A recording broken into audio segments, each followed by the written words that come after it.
وعلى آل سيدنا مولانا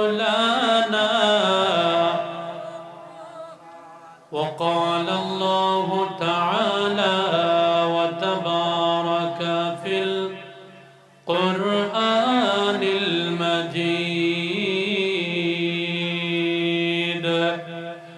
أعوذ بالله من الشيطان الرجيم بسم الله الرحمن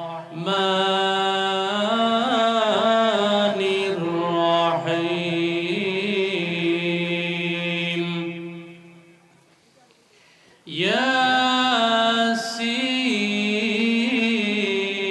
ياسين والقرآن الحكيم صدق الله العظيم. وعن عمر بن الخطاب رضي الله تعالى عنه قال أن النبي صلى الله عليه وسلم إن الله يرفع بهذا الكتاب أقواما ويضع به آخرين. وقال الله تعالى وتبارك في شان حبيبه ومحبوبه صلى الله عليه وسلم إن الله وملائكته يصلون على النبي يا أيها الذين آمنوا صلوا عليه وسلموا تسليما. بسم الله والحمد لله الصلاة والسلام عليك يا رسول الله. بسم الله والحمد لله الصلاة والسلام عليك يا حبيب الله. তেলাওয়াত করেছি কোরআন শরীফের মধ্যে 113 অথবা 114টি সূরার মধ্যে কোরআন শরীফের হৃৎপিণ্ড যে সূরাকে বলা হয় সেই সূরার নাম হলো সূরাতুল ইয়াসিন শরীফ। ইয়াসিন শরীফ থেকে আমি যে আয়াতে কারিমা তেলাওয়াত করেছি রব্বুল আলামিন এই সূরার মধ্যে প্রথমেই বলে দিয়েছেন ইয়াসিন ওয়াল কুরআনিল হাকীম, হিকমতময় কোরআনের কসম। এই কথার উপরে আমার সামান্য আলোচনা থাকবো ইনশাআল্লাহ।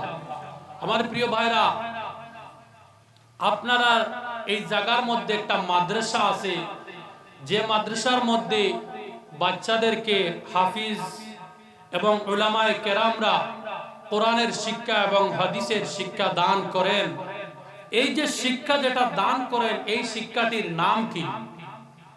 একটা বাচ্চাকে জেনারেল স্কুলের মধ্যে পড়াশোনা করাইলে এই বাচ্চার শিক্ষার নাম হয় সে জেনারেল এডুকেশন নিচ্ছে, দ্যাট মিন্স হলো সাধারণ জ্ঞান নিচ্ছে। আরেকটা বাচ্চা সেই বাচ্চাকে যখন মাদ্রাসার মধ্যে পড়ানো হয় এই বাচ্চার জ্ঞানের নাম হইয়া যায় ইয়াসিন ওয়াল কুরআনুল হাকীম। ও সাধারণ জ্ঞানে জ্ঞানান্বিত হইয়া যায়। জোরে বলি না সুবহানাল্লাহ। সমাজের মধ্যে আপনারা স্কুলের মধ্যে যে বাচ্চাকে আপনারা পড়াশোনা করান এই বাচ্চা স্কুলের মধ্যে ও সাধারণ জ্ঞানটি গ্রহণ করে, শুধুমাত্র সাধারণ জ্ঞান। আর স্কুলের মধ্যে পড়াশোনার করার ফলে বাচ্চার জ্ঞানটা একটা লিমিটের ভিতরে থাকে, একটা সীমার ভিতরে থাকে। কিন্তু মাদ্রাসার মধ্যে পড়াশোনা করার পরে বাচ্চার জ্ঞানটা ব্রড হইয়া যায়, সীমা অতিক্রম করিয়া যায়, অসীম একটা জ্ঞানের মালিক হইয়া যায়। জুড়ে বলি না সুবহানাল্লাহ।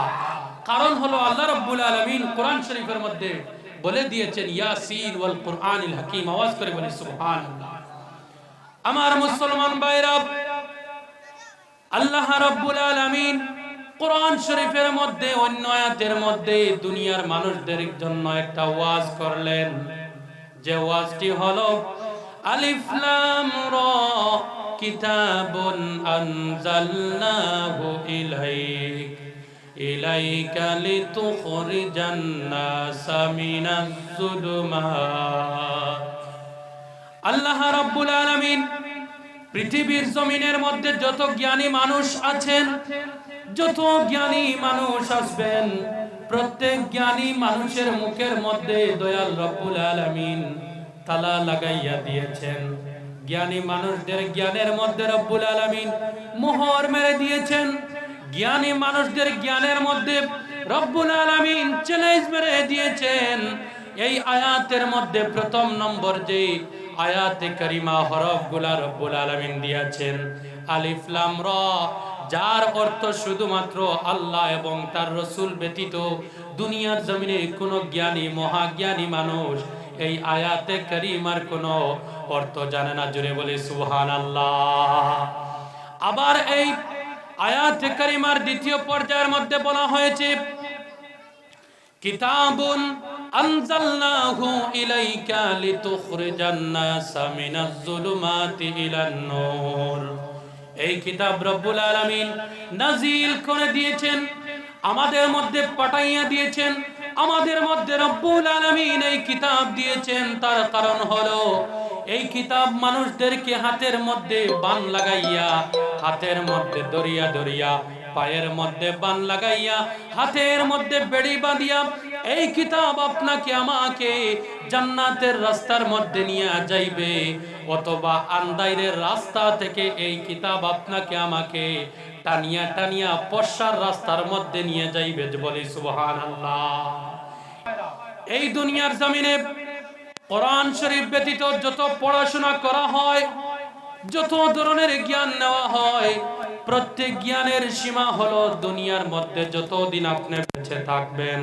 কিন্তু কোরআন শরীফ বাচ্চায় তার অন্তরের মধ্যে নেওয়ার পরে, কোরআন শরীফকে বাচ্চা তার জেহেনের মধ্যে নেওয়ার পরে, হুজুর কেরাম কোরআনকে ভালো করে শিক্ষা দেওয়ার পরে এই বাচ্চার ভিতরের মধ্যে অন্তরের মধ্যে এমন জ্ঞান সৃষ্টি হয়, আপনি মারা যাওয়ার পরে পর্যন্ত এই বাচ্চা আপনাকে কোরআন দ্বারা এমন জ্ঞানী বানাইয়া দেবে, আপনি মারা যাওয়ার পরেও কোরআন আপনার কাজে আসবে। বলি না সুবহানাল্লাহ। আপনি যদি আপনার বাচ্চাকে জেনারেল এডুকেশন দান করেন, আপনার বাচ্চা যতদিন হায়াতে জিন্দেগির মধ্যে থাকবে শুধু তার নিজের কাজে আসবে, আপনার কোনো একটা পয়সার কাজে আসবে না।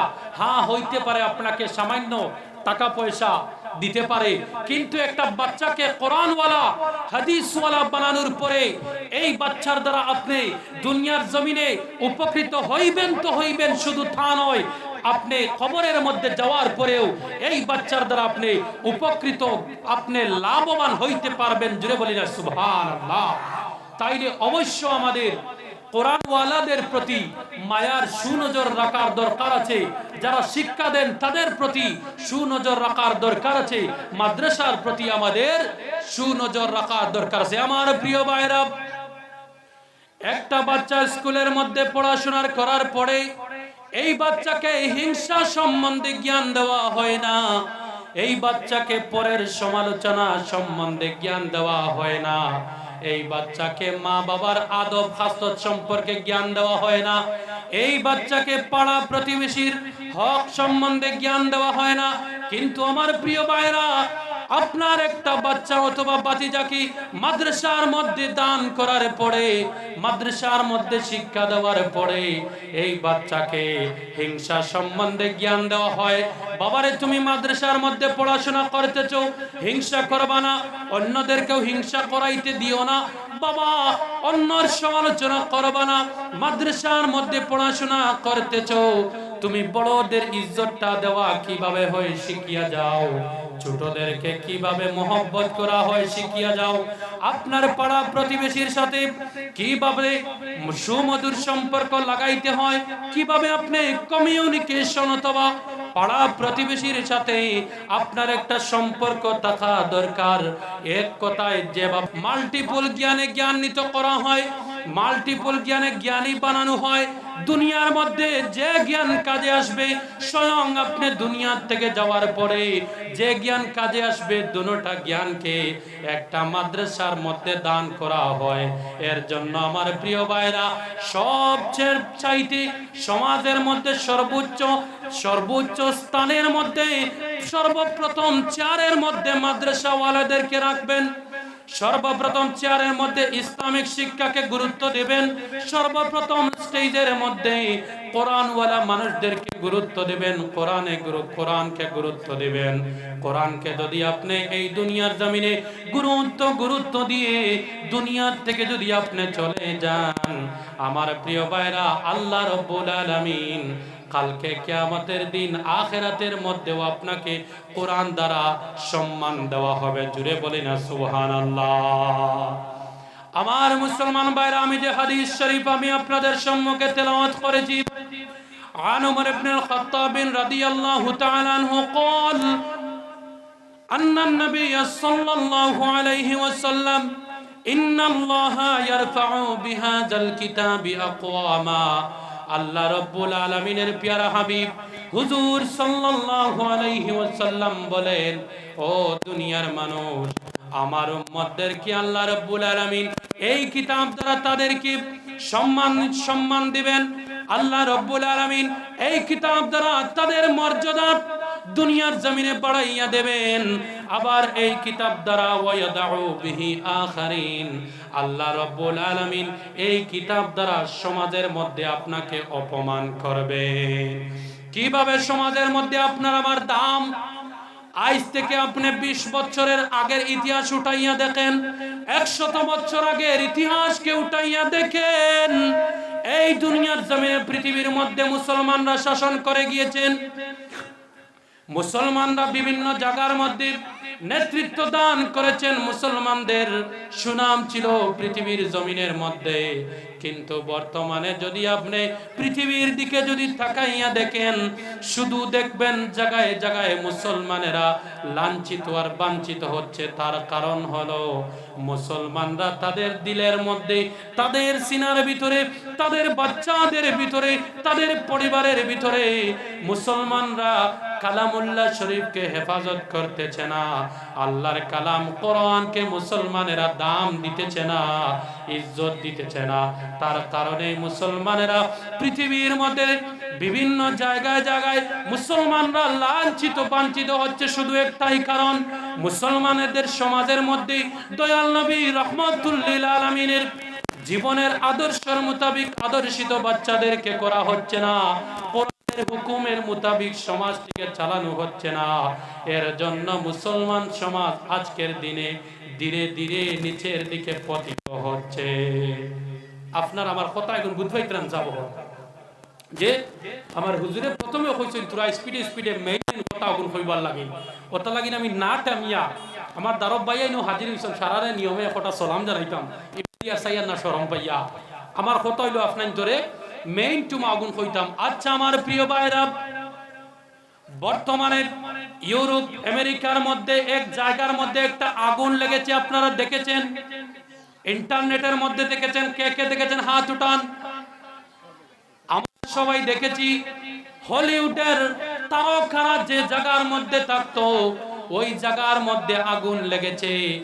আমি গতদিন শুনেছি 60 স্কয়ার বর্গ কিলোমিটার ধরে চতুর্দিকে আগুন আর আগুন, জল মারা হচ্ছে, উপর থেকে জল মারা হচ্ছে, বালু ছিটানি হচ্ছে, তারপরেও আগুনকে থামানো যায় না। আজকে আসরের পরে দেখি 5 থেকে 10 জন আলিম উলামাদেরকে ওই আগুনের নিকটে খাড়া করা হয়েছে, হাজির করা হইয়াছে। আর তাদেরকে দিয়ে গোটা আমেরিকাবাসী বলতেছে, ও মুসলমান ভাইরা, তোমরা যদি একটা কোনো কলা কৌশল করতে তাহলে তোমাদের আল্লাহ রাব্বুল আলামিন হয়তো আগুনকে থামাইয়া নিতেন।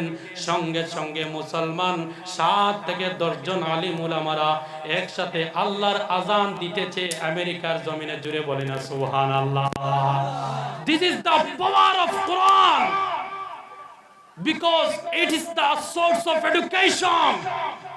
আপনি জমিনের মধ্যে কোরআনকে যেভাবে দেখবেন কোরআন সেইভাবে আপনাকে চালাইবে, যেভাবে কোরআনকে নেওয়ার চেষ্টা করবেন কোরআন সেইভাবে ভিতরে যাইবে, যেইভাবে কোরআন দিয়ে সমাজকে জয় করার চেষ্টা করবেন কোরআন আপনাকে জয় লাভ করে দেবে।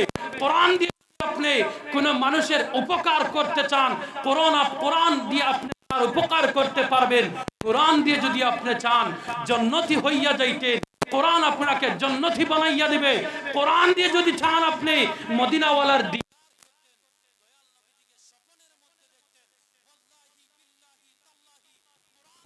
আপনি দিদারের মধ্যে দেখতে পারবেন। জুড়ে বলি সুবহানাল্লাহ। সূরা চলতে করিতাম যাব যে সুবহানাল্লাহ কেন ও সাধারণ ভাবে কত জজবাতের একটা কথা কইলাম। আমি যাওয়ার পরে আপনার আমার প্রত্যেক ভাইরা মোবাইলের মধ্যে আপনারা সার্চ করে দেখবেন বর্তমানে যে জায়গার মধ্যে আগুন লেগে এমন আগুন লেগেছে গোটা আমেরিকাবাসী আগুনগুলা থামাইতে ব্যর্থ হচ্ছে। ওই জায়গার মধ্যে 7 থেকে 10 জন আলিম উলামারা গিয়ে দাঁড়াইয়া আল্লাহু আকবারের ধ্বনি দিচ্ছে। জুড়ে বলি না সুবহানাল্লাহ।